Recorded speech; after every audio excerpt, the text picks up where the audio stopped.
Shalom, Salve, Assalamualaikum warahmatullahi wabarakatuh. Om Swastiastu, Namo Buddhaya, salam kebajikan, salam sehat, kakak sehat. Selamat siang Sobat Sehat semua dimanapun berada. Jumpa kembali pada podcast kali ini. Kita akan membahas tentang rabies dengan tema lakukan ini cara bijak supaya tidak tertular virus anjing gila. Bersama saya Aprilia Lekopan yang akan memandu podcast ini. Hadir juga bersama kita narasumber Ibu Yosefita Juwita SKM. Beliau selaku analisis penyakit menular pada Dinas Kesehatan Provinsi Nusa Tenggara Timur. Selamat siang Ibu. Selamat siang Ibu Dia. Semoga sehat dan ceria selalu dalam pelayanan sebagai ASN pada Dinas Kesehatan Provinsi ya Bu. Nah Sobat Sehat semua, sebelum kita mulai berbincang-bincang siang ini, kita akan menyaksikan persembahan lagu.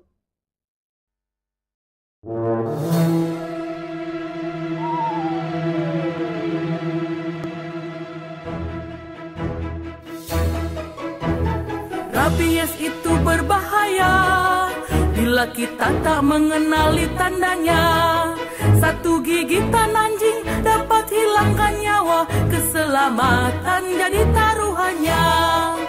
Marilah mengenal tandanya. Dia suka menggigit tanpa sebab.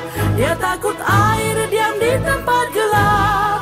Tak lagi kenal teman dan sahabat.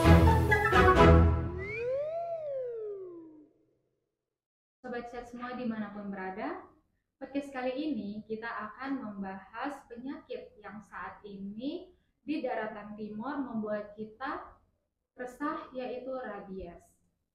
Seperti yang sudah kita ketahui bahwa penyakit rabies beberapa tahun terakhir ini sudah banyak menimbulkan korban jiwa. Beberapa kabupaten di Provinsi Nusa Tenggara Timur sudah dinyatakan kejadian luar biasa rabies, seperti Kabupaten Manggarai, Manggarai Timur, Ende, Sika, dan 4 kabupaten di daratan timur, yaitu TTS, TTU, Belu, dan Sika. Nah, Ibu Vita, sebenarnya rabies ini apa ya? Ya, baik Ibu Dia, pertanyaan yang bagus sekali.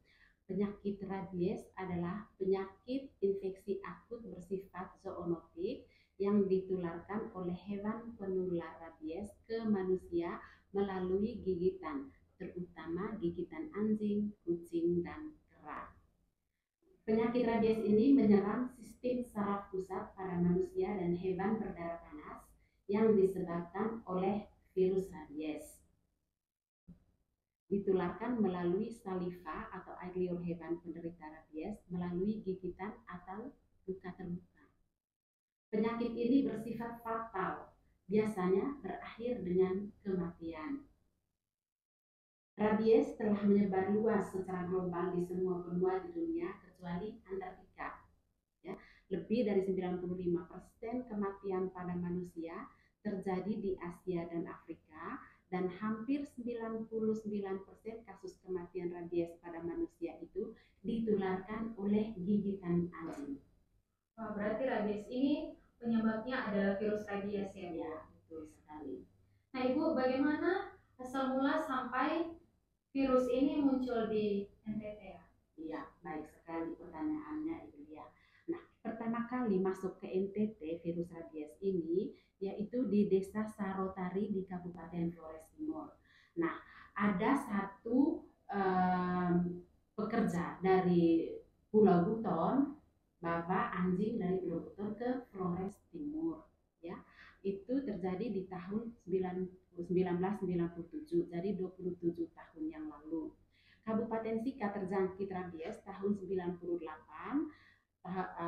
tahun 99 itu di Lembata, Ende tahun 99, Ngada tahun 2000, dan Manggarai tahun 2000.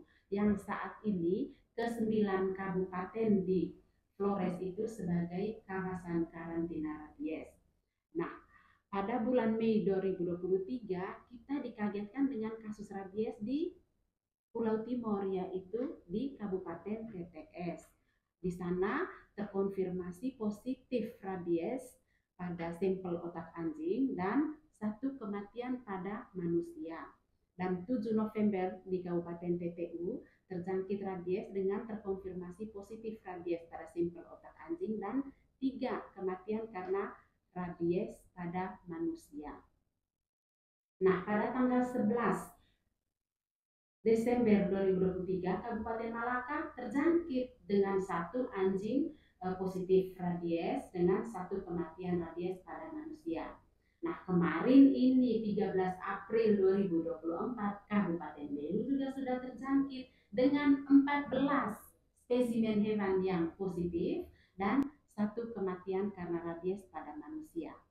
Nah, sampai dengan tahun 2023 terlapor kasus rabies di 12 kabupaten. Jadi 54% dari 22 kabupaten kota se-NTT sudah berlaporkan dengan kasus rabies, ya. Pulau Roten, Rotendao, Saburai Jua, Alor, Sumba Barat, Sumba Timur, Sumba Tengah, dan Sumba Barat Daya, Kota Kupang dan Kabupaten Kupang itu masih bebas rabies. Ternyata sampai dengan tahun 2023 terlapor kasus rabies di 12 kabupaten sudah 54%. Iya.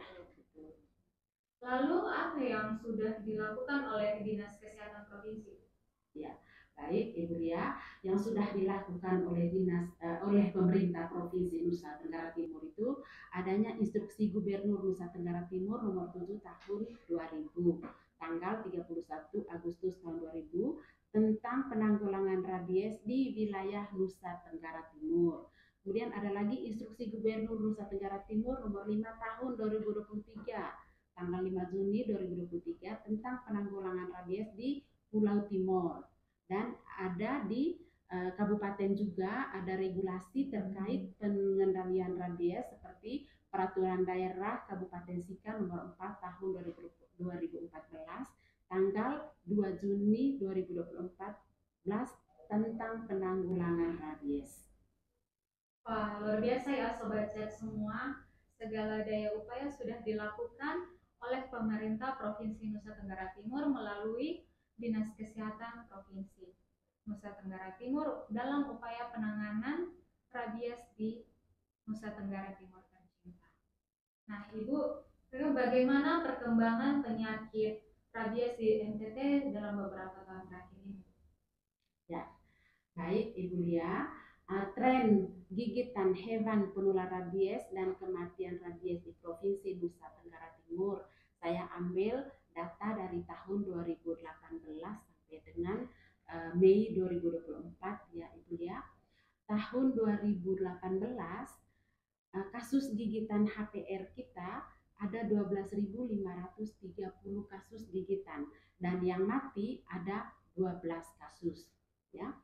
Dan tahun 2019 ada 13.599.000 kasus gigitan dengan 15 kasus kematian pada manusia. Tahun 2020 ada 11.262 kasus gigitan dengan 5 kematian pada manusia. 2021 ada 10.858 kasus gigitan dengan 4 kasus kematian. 2022 dia naik lagi ada 12.721 kasus gigitan dengan 9 kematian dan 2023 naik ke 20.705 kasus gigitan dengan 35 kematian. Nah, untuk 2024 ini Ibu Lia sampai dengan Mei sudah 8.186 kasus gigitan dengan 16 kematian. Nah, tahun 2023 itu tertinggi kasus kematiannya itu ada di Kabupaten TTS. Ya, ada 13 kematian di sana. Yang kedua itu di Sika ada 6 kematian, di ND ada 5 kematian, ya di TTU 2 kematian. Nah, tren kasusnya ini memang SOE itu karena baru, jadi pada saat itu ada 13 kasus kematian ini, semuanya itu tidak semuanya tidak datang, terlambat datang ke fasilitas kesehatan. Ya. Sedangkan 2024 ya kita lihat di sini kasus-kasusnya itu tertingginya itu di Kabupaten Sita sekarang sudah ada 5 kasus kematian. Ya, yang kedua sudah SOE sudah 4 kasus kematian. Jadi untuk kasus kematian ini di NTT ini tren kasusnya berbanding lurus dengan angka kasus gigitannya. Berarti selama 3 tahun terakhir ini memang terjadi kenaikan kasus yang begitu signifikan. Iya. Nah, Ibu kira-kira mungkin Ibu bisa menjelaskan kepada kita bagaimana cara pencegahan rabies? Ya. Cara pencegahan rabies itu yang harus dicegah terlebih dahulu itu hulunya. Ya. Hulunya itu adalah di hewan. Sumber penularan rabies ini adalah hewan, yaitu anjing, kucing, dan kera. Ya, diharapkan hewan-hewan, orang-orang yang memelihara hewan ini itu anjingnya diikat atau dikandangkan, kemudian jangan dilepas liarkan. Kemudian anjing, kucing, kera ini harus divaksin secara rutin. Gitu. Kemudian ada 2 strategi pencegahan untuk manusianya. Kalau tadi buat hulunya ke hewannya, kalau ini untuk manusianya itu yang pertama untuk pre-exposure profilaksis ya, yaitu pemberian kekebalan kepada orang-orang yang memiliki risiko tinggi terhadap rabies.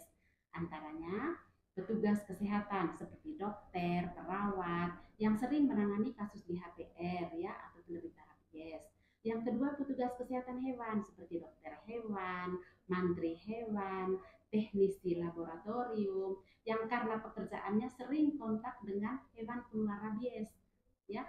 Untuk seseorang yang berisiko tinggi terpapar virus rabies diberikan vaksin anti rabies kepada mereka itu.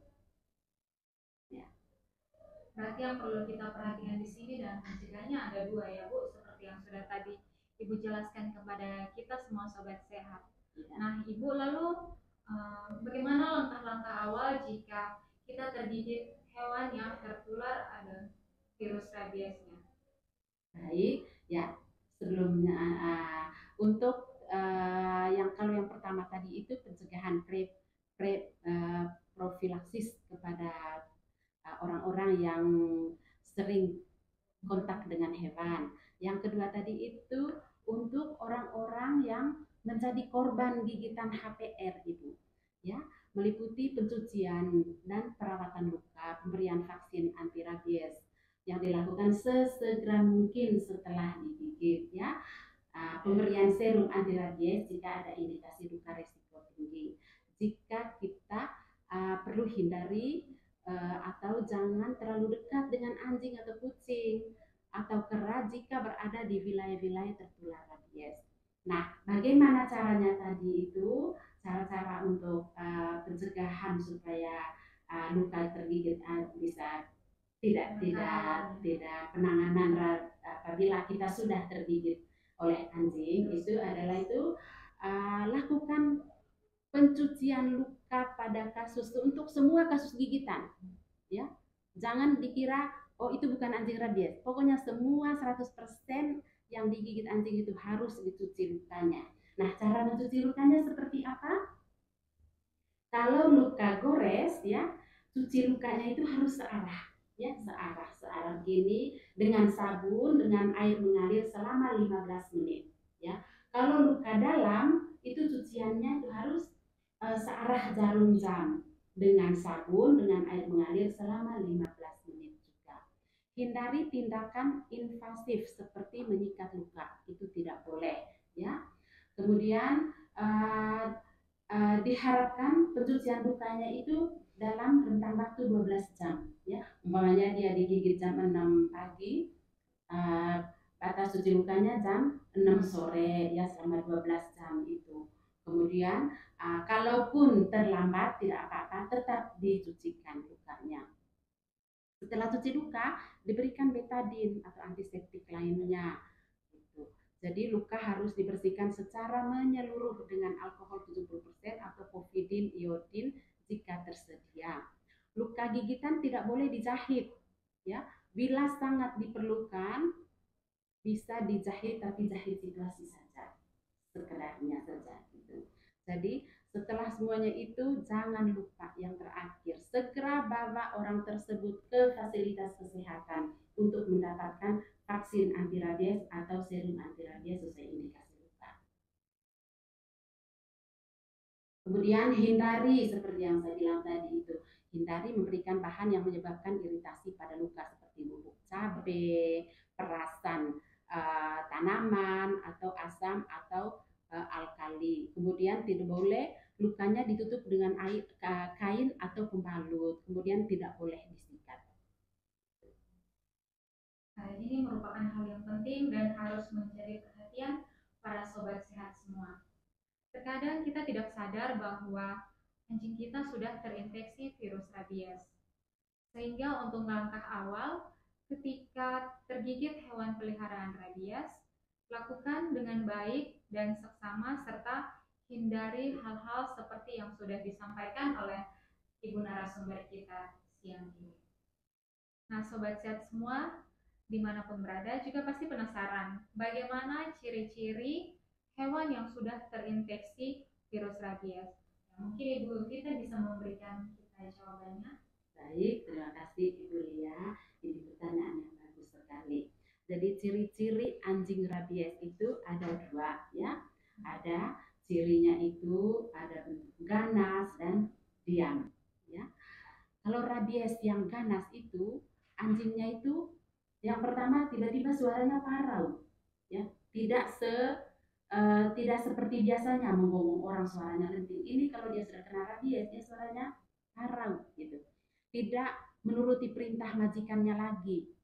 Kemudian menyerang dan menggigit apa saja yang bergerak atau dia jumpai di situ, dia gigit semua. Kemudian lari tanpa tujuan, lupa pulang, berkelahi tidak mau kalah, ya.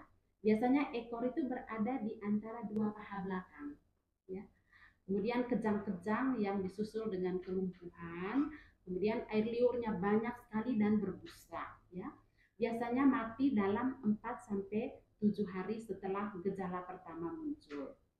Nah, tipe yang kedua adalah tipe tenang. Ini hati-hati karena anjingnya itu tidak apa namanya itu, tidak agresif dia.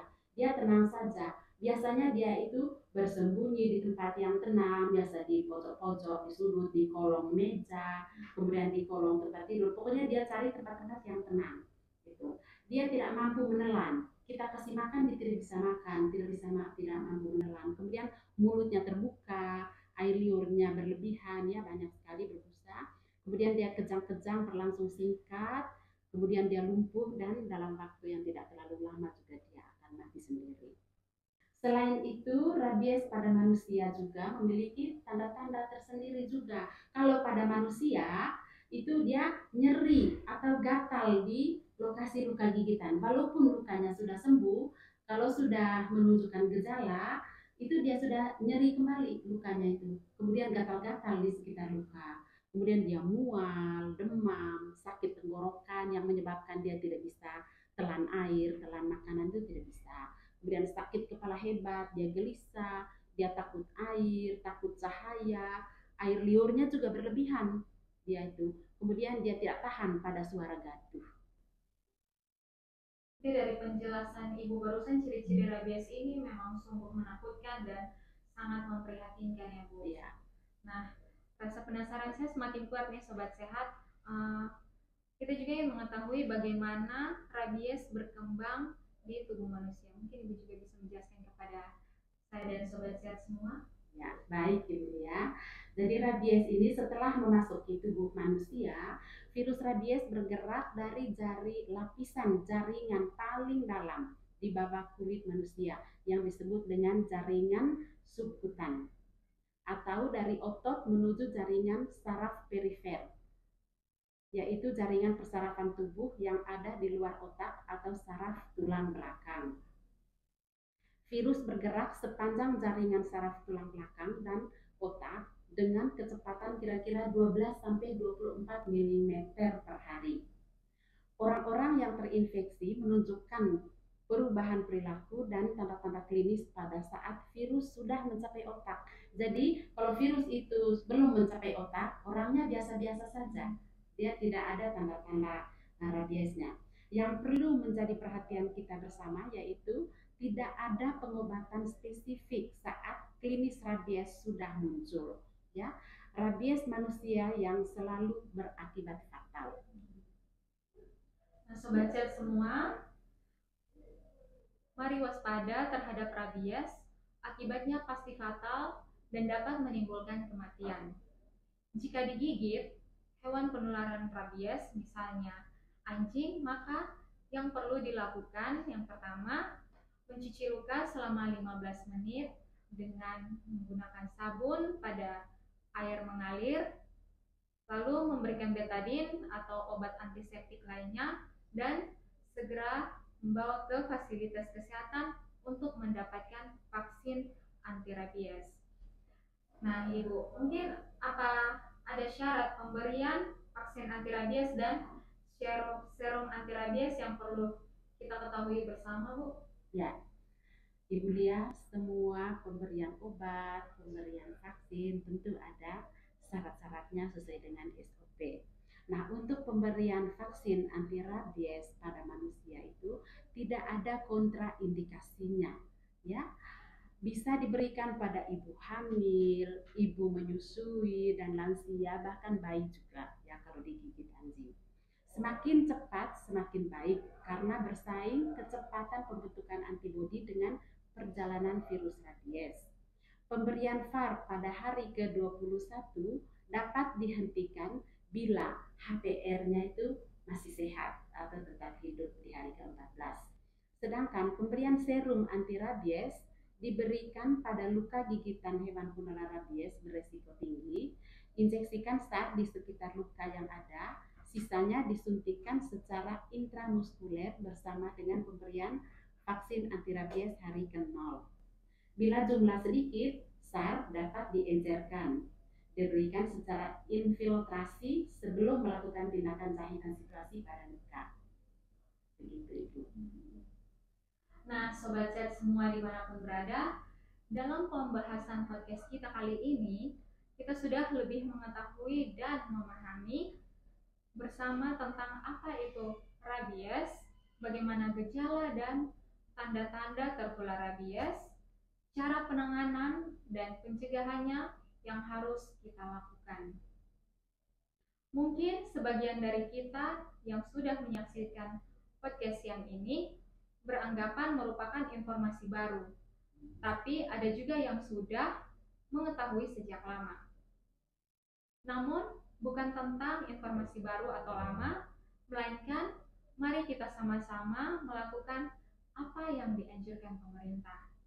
Taati dan patuhi sehingga keselamatan dan kesehatan diri dan keluarga dapat terjamin. Sebelum kita mengakhiri podcast siang ini, mari kita dengarkan closing statement dari narasumber kita. Baik, Ibu Lia, infeksi rabies pada manusia berakibat fatal, ya, mematikan. 35 kasus kematian tahun 2023 setelah ditelusuri atau dilakukan penyelidikan epidemiologi, semuanya tidak melakukan cuci luka dan tidak mendatangi fasilitas kesehatan untuk mendapatkan vaksin anti rabies atau serum anti rabies. Mengapa demikian?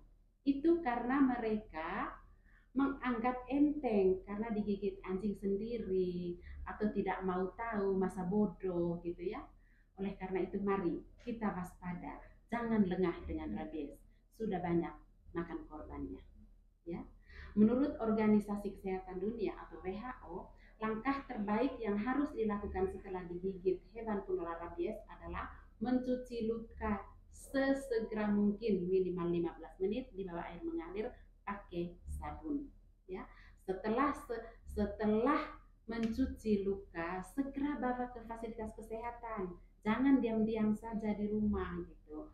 Sampai di puskesmas atau fasilitas kesehatan rumah sakit atau puskesmas, di sana nanti akan mendapatkan vaksin anti rabies ataupun serum anti rabies sesuai dengan indikasi lengkap ya. Lakukan ini cara bijak supaya tidak tertular virus rabies atau anjing gila. Terima kasih untuk Ibu Vita, narasumber kita siang ini. Tetap sehat dan bahagia selalu Ibu dalam menjalankan tugas dan tanggung jawab. Salam hormat untuk keluarga di rumah, Bu. Ya, terima kasih juga Ibu Lia. Terima kasih, Bu. Semoga dengan adanya podcast kali ini dapat mengedukasi para sobat sehat semua, terutama yang mempunyai hewan peliharaan. Jadilah pemilik hewan yang bertanggung jawab. Hewan sehat, keluarga selamat. Nah, para sobat sehat semua, demikian podcast kita kali ini. Saya Aprilia Laikopan sebagai host undur diri dan sampai jumpa di podcast selanjutnya. Shalom, salve, wassalamualaikum warahmatullahi wabarakatuh. Om Santi Santi Santi Om. Namo Buddhaya, salam kebajikan, salam sehat, kakak sehat.